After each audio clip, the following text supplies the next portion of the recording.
What is that? Well, folks, this is a representation of your dog's stomach filled with kibble and some water. And this is a representation of how it looks in the stomach, which is, again, shaped like a hammock. And we're going to discuss today the warning signs of bloat and how this can kill your dog.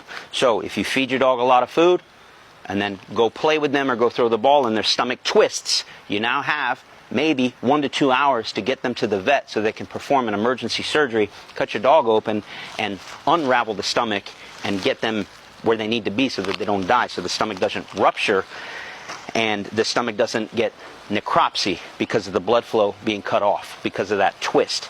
So if this does happen to your dog, you won't know. There won't be a warning sign that says that your dog's stomach has twisted inside their chest cavity. Instead, what you might see is the dog panting, the dog pacing, very restless, unable to sit still. You might see them dry heaving or trying to throw up, but nothing's coming out.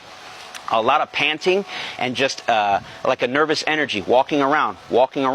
Where it gets really bad is if you start to see the stomach or the whole chest cavity start to distend and get bigger and bigger, like your dog's putting on pounds of weight by the minute, looking like the girl from Willy Wonka, the blueberry girl. They will actually blow up like a balloon. And when that starts to happen, the clock is ticking.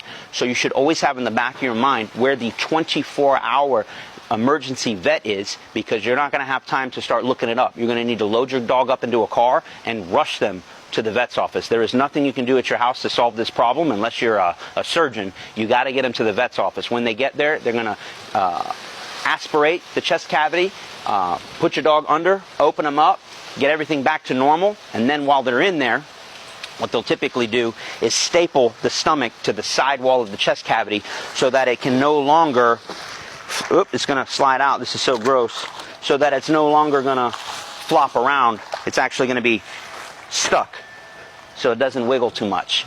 And if your dog ever, if you have a large breed dog, and most of your vets will recommend this, if your vet ever has to go in there for any other particular reason, we could always ask the vets to go ahead and pre-staple the stomach to the sidewall so that we don't have that issue. Just something to think about.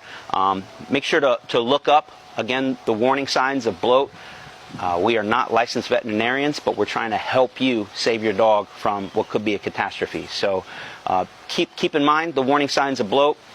The best bet is just to keep them away from any strenuous or physical activity like running, chasing a ball, or romping around or rolling on the ground 60 to 90 minutes after they eat, and you should be all set.